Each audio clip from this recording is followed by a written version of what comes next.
सहयोगी धर्मेंद्र प्रधान, दूसरे सहयोगी राजेश पांडे, श्री सुनील गुप्ता, श्री प्रकाश साहू, श्री संजय गंजू, श्री आशीष सूद और उपस्थित सभी भाई और बहनों, मुझे लगता है कि आज उचित समय पर सहकारिता के क्षेत्र में युवाओं के लिए रोजगार निर्मित की दृष्टि से उचित मार्गदर्शन आज के कार्यक्रम में आपको सभी वक्ताओं की ओर से मिलेगा। ये बात जरूर है कि हमारे देश की इकोनॉमी आज विशेष आह्वान के रूप में हम सब के सामने खड़ी है। दुनिया में काफी चेंजेस हुए हैं, लिबरलाइजेशन, प्राइवेटाइजेशन और जिस प्रकार की नई बातें आ रही है वो सब समस्या के रूप में हमारे सामने खड़ी है। कुछ फायदा है, उससे कुछ नुकसान है। हमारे देश की जो पॉपुलेशन है उसकी भी इकोनॉमिक रिजल्ट जो मिले हैं प्लानिंग कमीशन में वो ठीक नहीं है। 90% ऑफ द पॉपुलेशन ऐसी है कि जिनका रोज का इनकम $2 से कम है, प्रतिदिन $2 से कम है, 90 रुपए से कम। और 50% आबादी ऐसी है कि जिनका रोज का इनकम ये 20 रुपए प्रतिदिन से कम है। हम लोग 47 के बाद हमारे देश में समाजवाद, पूंजीवाद और साम्यवाद के बारे में चर्चा हुई। पंडित नेहरू जी ने जो इकोनॉमिक मॉडल स्वीकार किया था वो रशिया का था। और आज स्थिति यह है कि हमारे इस 63 साल की प्रवास के बाद गरीब गरीब हुआ है और धनवान धनवान हुआ है। जो हमारा एग्रीकल्चर सेक्टर है, ग्रामीण क्षेत्र, उसकी हालत बहुत खराब है। 10 लाख से ज्यादा किसानों ने आत्महत्या की है। गाँवों की हालत बहुत ही खराब। और एक समय गांधी जी कहते थे कि हमारा हिंदुस्तान ग्रामीण भारत में है, पर आज स्थिति है कि हमारा हिंदुस्तान ग्रामीण भारत से शहर की तरफ भाग रहा है। भूखमरी, बेरोजगारी, गरीबी, महंगाई इससे ग्रस्त है। इन्फ्लेशन रेट 18% तक पहुंचा है। मुझे लगता है कि ये सब स्थितियां जो है इसमें स्वाभाविक रूप से बेरोजगारी की समस्या भी बहुत गंभीर है। और बेरोजगारी की समस्या गंभीर है, उसके लिए जो सही उपाय चाहिए उसके लिए नहीं हुआ है। भूखमरी, गरीबी, महंगाई और किसानों की आत्महत्या, इसका संबंध किसी व्यक्ति की जात, पंथ, धर्म और भाषा से नहीं है। इसका संबंध wrong economic policies and bad governance of the Congress party सीधा जुड़ा हुआ है। मैं पॉलिटिकल भाषण नहीं कर रहा हूं, मैं आर्थिक बातों के आधार पर आपको बता रहा हूं। और इसलिए देश के सामने गरीबी, भूखमरी, बेरोजगारी, महंगाई के साथ इतने बड़े युवाओं की संख्या ही क्या करेगी? एक नक्सलवाद, एक आतंकवाद और कोई गलत मार्ग पर जाकर युवाओं को उसकी तरफ आकर्षित होकर जाना पड़ रहा है। और इसलिए मैं ये मानता हूँ कि 21वीं सदी के हिंदुस्तान का अगर उद्देश्य कोई है तो यह है कि हम लोग गरीबी की निर्मूलन कैसे करें, इरेडिकेशन ऑफ पॉवर्टी कैसे करें। और इरेडिकेशन ऑफ पॉवर्टी अगर मिशन है तो हमको एम्प्लॉयमेंट पोटेंशियल बढ़ाना पड़ेगा। एम्प्लॉयमेंट पोटेंशियल अगर ग्रामीण इलाके में बढ़ना होगा तो ग्रामीण इलाके में और कृषि क्षेत्र में परचेसिंग पावर बढ़ानी होगी।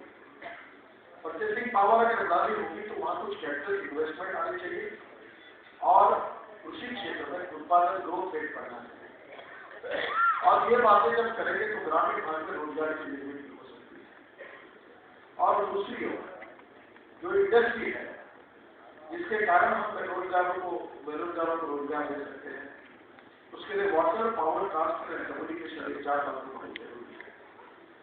दुर्भाग्यवश हमारे देश में बिजली की कमी है। 55,000 से 60,000 मेगावाट पावर की शॉर्टेज है। बिजली नहीं होगी तो उद्योग कैसे चलेंगे, और उद्योग नहीं चलेंगे तो युवाओं को रोजगार कैसे मिलेगा। जो हमारा पानी का क्षेत्र है, water management, water conservation, education, deep education, river connectivity, ऐसे महत्वपूर्ण विषयों की तरफ सरकार का ध्यान नहीं है। गुजरात में नर्मदा का पानी 14 रिवर हो गया। गुजरात सरकार ने स्कीम चलाई और ड्रिप का उपयोग किया तो उनका एग्रीकल्चर ग्रोथ रेट 14% था। मैं कुछ दिन पहले 8 महीने पूरे कर्नाटक में गया और मंत्रियों के साथ बैठकर मैंने बातचीत की तो मेरे ध्यान में आया कि एग्रीकल्चर ग्रोथ रेट 1.8% है। थोड़ी मैंने ज्यादा भी बताई। मैंने इरिगेशन मिनिस्टर को पूछा कि इरिगेशन पोटेंशियल कितना है, कितने प्रोजेक्ट आउटगोइंग है, क्यों पूरे नहीं हुए, क्या प्रॉब्लम है।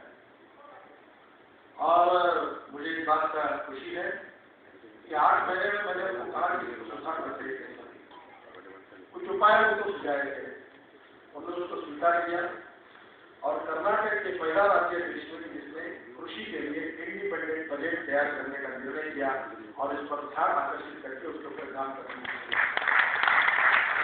बजट में उन्होंने कहा कि किसानों को क्रॉप को केवल 1% दान करेंगे और तीसरी बात उन्होंने कही कि हम किसानों को बिजली मुफ्त करेंगे। 18 लाख किसानों को बिजली मुफ्त करेंगे। 1 लाख हेक्टेयर जमीन जो वेस्टलैंड है जिसका कोई उपयोग नहीं होगा उस पर उन्होंने 10,000 रुपए पर एकड़ अनुदान देकर जटलों इसमें हमसे तेल से बायोडीजल तैयार करके रतन जो और साल करें नॉट एग्रीकल्चर की जो वेस्टलैंड पर आती है उससे अगर ऑयल तैयार होगा तो उससे बायोडीजल और उसका भी प्रोजेक्ट में मैंने बायोडीजल प्लांट का उत्पादन किया। आखिर हम ग्रामीण क्षेत्र में कृषि क्षेत्र में रोजगार की डिलीवरी कैसे करें। मैं रोजगार और नौकरी इसका संबंध अलग है और ये सरकार की नीति अगर सही होगी तो हम निश्चित रूप से इस हमारे एडिकेशन ऑफ पॉवर्टी और इंक्रीजिंग मोर एम्प्लॉयमेंट पोटेंशियल हमारे मिशन की ओर जा सकते हैं। आवश्यकता है कि हमारे नीतियों में सही संवेदनशीलता है।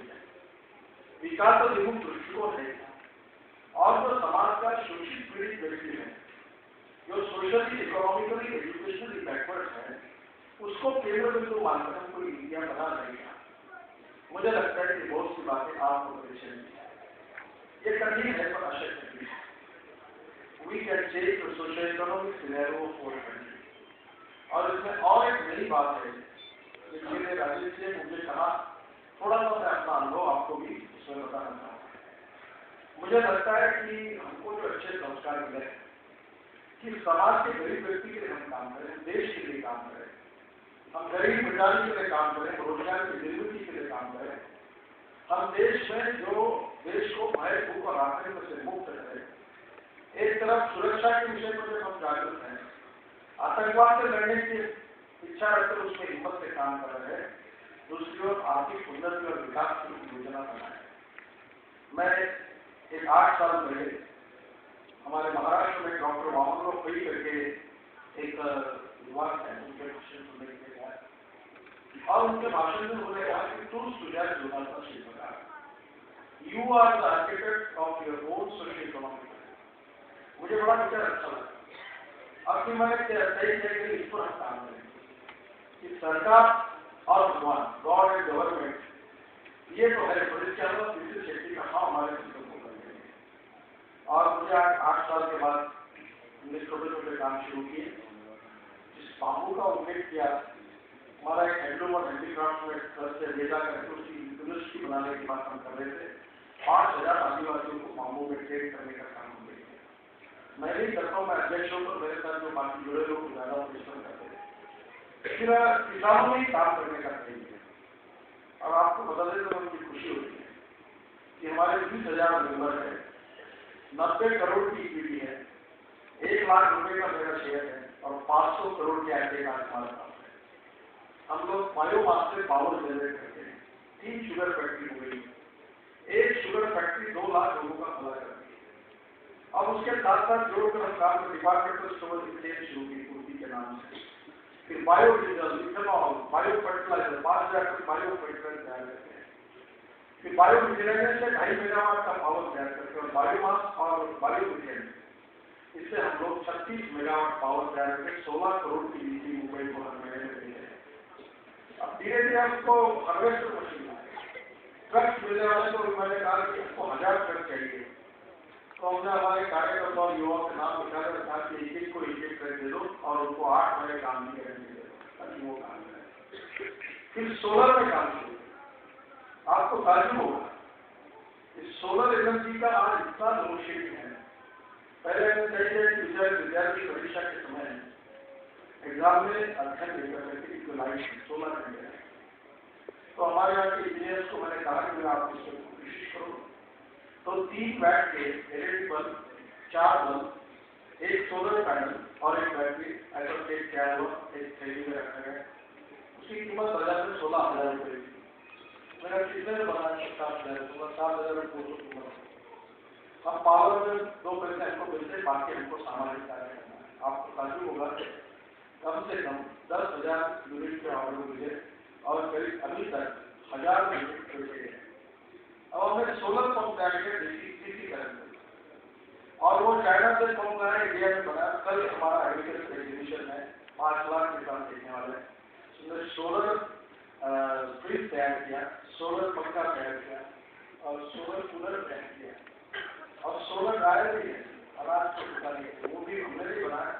एवरी टेक्नोलॉजी अवेलेबल है। अगर आप उसको टेक्नोलॉजी को यूज करके कॉस्ट को कम करते हैं तो किसानों में गरीबों में इसका फायदा होगा। नया कनेक्शन देने के 10,000 रुपये लगते हैं, या 7,200 में घर में 4 बल्ब बन जाए तो गरीब आदमी खुश हो जाता है। जो महिला प्रेसिडेंट की महिला को इसको बेचने लगी, उनको उसके ऊपर 200 रुपये कमीशन मिलेगा। मुझे लगता है बहुत कुछ करने का अच्छे। केवल ये रेट फ्लैट पर अगर हमने नॉलेज को पॉलिसी लगाई तो हिंदुस्तान में हवाई जहाज से हेलीकॉप्टर एक प्लेट और वहां अगर हमने जेटों का लगाया while using biotechnology you can increase the production of oil seed और ऑयल से अगर हमने बायोडीजल बनाया, मेरे यहाँ 5,000 लीटर बायोडीजल तैयार करता हूँ। उस diesel Indian oil power petrol से अच्छा है, उसमें कोई पोल्यूशन नहीं है। हमारे देश इसको इंकरेज नहीं करता। कभी कभी इस बात का मुझे दुख और दर्द अच्छी नहीं पैदा होती है। इस देश का 10 लाख करोड़ का बजट है, उसमें से 3,40,000 करोड़ रुपए हम लोग इंपोर्ट में खर्च करते हैं और हम लोग बाहर से क्रूड ऑयल लाते हैं। एनर्जी और पावर के सेक्टर में हम स्वयं पूरा 5 साल में होंगे और हम ये पूरा 3,40,000 करोड़ देश के गरीबों के लिए पैसा बजट का खर्चा करेंगे। ऐसा कहने वाला कोई जनता व्यक्ति लाल किले पर प्रधानमंत्री को कहे कि हम ये 5 साल में कर देंगे, हो सकता है। मैं इसराइल के साथ बैटरी ऑपरेटेड कार बेची 140 किलोमीटर स्पीड से दौड़ी, वसुंधरा राजे चला थी और मैं पीछे बैठा था। हम लोग रामलाल जी थे, वो इलाज करके मेरे मित्र बहुत बड़े उद्योगपति बड़े बच्चे उन्होंने कार बनाई। मुझे लगता है क्यों पेट्रोल क्रूड ऑयल बन जाए। हमारे यहाँ हिमाचल प्रदेश में, उत्तराखंड में, अरुणाचल में हिसाब लगाया जाए तो 1,20,000 मेगावाट पावर हम हाइड्रो पावर क्रिएट कर सकते हैं। अगर हमने नेपाल से खेती की और नेपाल में अगर हमने हाइड्रो पावर तैयार की तो कम से कम 60,000 मेगावाट पावर हमारे को जरूरत है। उसका भी फायदा कैपिटल इन्वेस्टमेंट हमारे लोग कर सकते हैं, हमारे देश में पावर आ सकती है। Solar power, wind power, hydro power, hadal power. Thorium के बारे में अब्दुल कलाम का बार-बार कह रहे हैं, हमारे पास थोरियम में कुछ पढ़ाई गई है। कैपिटल कॉस्ट उसकी ज्यादा है, न्यूक्लियर पावर जनरेट करते हैं और अपॉर्चुनिटीज बहुत है, पर उसको करने की इच्छा शक्ति इसका परिचय नहीं है। और इसलिए initiative, constructive thinking, development oriented approach and team work, fast track decision making process और सबसे इम्पोर्टेंट चीज जिसको जनता से आप अधिकार से बोलेंगे वो चीज समाज और देश के प्रति प्रतिबद्धता। अगर संवेदनशीलता नहीं होगी, कमिटमेंट नहीं होगी तो क्या खास वही मनुष्य है कि जो मनुष्य के लिए मरे, यही पशु प्रवृत्ति है कि आप वही है। कहीं ना कहीं हम लोग समाज में जो शोषित है, दलित है, बैकवर्ड है, केवल भाषणों से नहीं, हम त्रुटि से उनके जीवन को बदल सकते हैं। मैंने तय किया था कि मैं आने वाले 2010 साल के पहले 50,000 लोगों को रोजगार दूंगा और 5 लाख लोगों की गरीबी दूर करूंगा। तो मैं अभी थोड़ा सा मेरा रखा गया, बीजेपी का अध्यक्ष बन गया तो मेरे कार्य में थोड़ी कमी आ गई। तो मुझे बड़ा दुख होता है, मेरा मन उसी के तरफ है। हमारा एग्रीकल्चर एजुकेशन है और 300 कंपनी आई है, 3 एजुकेशन है, कितने क्षेत्रों में काम कर रहे लोग और मैंने 5,000 लोगों को डायरेक्ट एम्प्लॉयमेंट दे सका और 2 लाख लोगों का सोशल इकोनॉमिक हमारे उद्योग के साथ जुड़ा हुआ है। और मैं किसी बार से कोशिश कर रहा हूँ कि 2 साल के अंदर 50,000 लोग और 5 लाख तक हो और ये हो सकता है। और मैं ये सरकार की डिसीजन बन रही है, वेरी सॉरी टू से, क्योंकि मीडिया को उल्टा दिया government belongs to any political party, experience party. सरकार और सरकार की सब्सिडी और अधिकारी इतना जल्दी डेवलप नहीं होंगे। अब इनका मोह छोड़ दो, you take your own initiative, you start the work. इनके पीछे 10 दिन लगने के बजाय हम सब्सिडी के बजाय हम अपना काम करें। गवर्नमेंट की मदद की तरफ मिली तो ठीक है, नहीं मिली तो छोड़ दो, पर आपके जीवन में कल्पकता हो उसका उपयोग करो। तो उसमें 3 बातें जरूरी है। वर्ल्ड में मुझे सभी देशों में जाने का मौका मिला। First thing, 101% good quality. कुछ तो भी बिगाड़ काम तैयार करते हैं, good quality, delivery on time, punctuality. Export उसी समय बढ़ सकता है कि अगर हमारी क्वालिटी अच्छी है, डिलीवरी ऑन टाइम, पंक्चुअलिटी। 2 चीजें हमको करनी पड़ेगी। और 21वीं सदी का सबसे बड़ा कैपिटल अगर कोई है, इकोनॉमिक मॉडल में सबसे बड़ा कैपिटल कोई है, वो टेक्नोलॉजी नहीं है, रिसोर्सेज नहीं है। तो ऑनेस्टी, क्रेडिबिलिटी, गुडविल, ईमानदारी is the biggest capital of the 21st। अगर हमारे में वो सोचता होगा, हम लोग हिम्मत के साथ इस बात को लेकर आगे जाएंगे तो स्काई इज द लिमिट। और आपको कोऑपरेटिव में मिलकर काम करने की योजना है, अपनी से सही है, बताने लायक तो बहुत कुछ है। मैं हमारे अजीत जी ने कहा हमारी टीवी और फोल्डर आपको बताऊंगा, चलिए आप आइए। और ऐसे ये हमारी महिला कार्यकर्ता है वर्षा आंदोलकर, इन्हें महिलाओं को इकट्ठा करके शुगर फैक्ट्री चलाती है। मैं इनके फैक्ट्री पर गया, उन्होंने इसको लिखा कि 900 टन पर डे खरीद करती है और साकार जिले में एक महिला अच्छी बैंक चलाती है। और बैंक चला के उसको मैंने डिस्करेज किया कि शुगर फैक्ट्री करना है, डायबिटीज हो जाए। मेरे शुगर फैक्ट्री ने मुझे डायबिटीज दिया, सभी जी के कारण मुझे शुगर फैक्ट्री का मौका मिला। वो नहीं होते तो नहीं होते। कभी कभी मैं पहले कहता था कि नहीं देते लोग मुझे तो अच्छा होगा, और मैं संकट से बाहर आया। अब 200 करोड़ का कर्जा भी मुझे चिंता नहीं, पर वो उस समय हिम्मत के साथ उतरे। पैसे नहीं हमारा, ये दूसरी बात है कि बड़ा बनने के लिए, बड़ा काम करने में पैसे की जरूरत है। इसलिए पहले पर विश्वास रखो। कोई भी आप 5000 करोड़ का प्रोजेक्ट लाओ, मैं बोलता हूँ इन पैसे से कैसे हो सकता है, हो सकता है अगर आपकी हिम्मत है सबसे बड़ा कैपिटल है। ये तो सोच के काम करना लोगों की जिंदगी में कुछ नहीं करते, नौकरी करते। एक बार ऐसी सवाल मारो, एक तो पैर टूट जाए, नहीं तो रिकॉर्ड हो जाए। तो एक बार हिम्मत करके जाओ, देखो अपने मन की इच्छा शक्ति अच्छी भाव अच्छा तो सक्सेस मिलता है। अच्छा, आप तो ग्रुप बनाकर टूरिज्म के सेक्टर में काम कर रहे हैं, बायोडीजल में जाइए, सोलर एनर्जी में जाइए, एग्रीकल्चर में जाइए। अब वाटर से पानी का सप्लाई एजुकेशन का करने के लिए इंजीनियर्स को मैंने महाराष्ट्र में जो इंजीनियर्स थे उनको डायरेक्ट कॉन्ट्रैक्टर बनाया। आज 36 लाख इंजीनियर्स महाराष्ट्र में कॉन्ट्रैक्टर बने, बड़े बड़े कॉन्ट्रैक्टर बने। आज भी 10 साल के बाद कभी उनसे मिलते हैं, पुनः जाकर तो आके मर्सिडीज गाड़ी लेकर कहते सर आपके कारण गाड़ी मिली, इसका उद्घाटन 3 महीने बाद मैंने किया नहीं। आप एक बार बैठो, थोड़ा चलो कि आपके कारण मिली। मैं तो भूल गया मंत्री पर भी, बोले आपने इंजीनियर्स को काम के लिए possible, impossible words impossible and possible, no is try.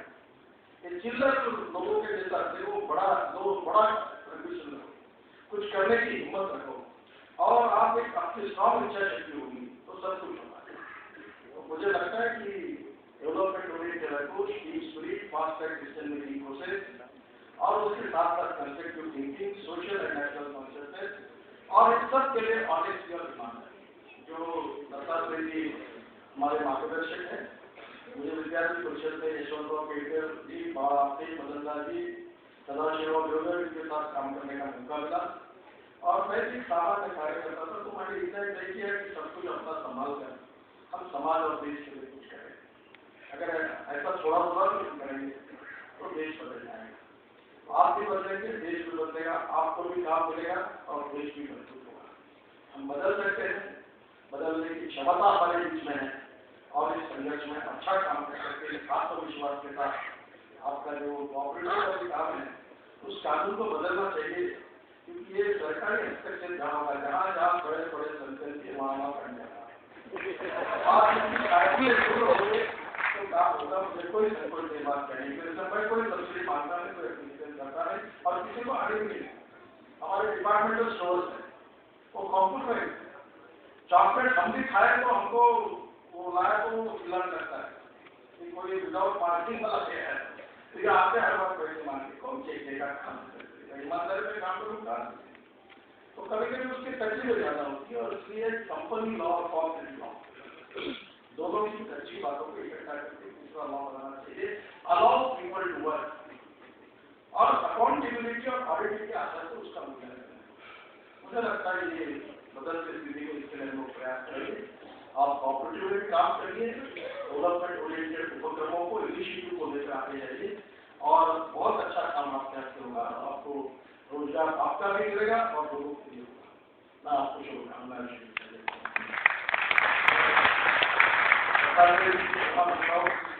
मुझे हमारे चुनाव टिके हो गया, पार्लियामेंट्री बोर्ड के 6:30 बजे मीटिंग सभी लोग आए हैं और मुझे जाना आवश्यक है, इसलिए आप सबकी और दत्तात्रेय जी से आमंत्रण का आपसे जाने की अनुमति। धन्यवाद।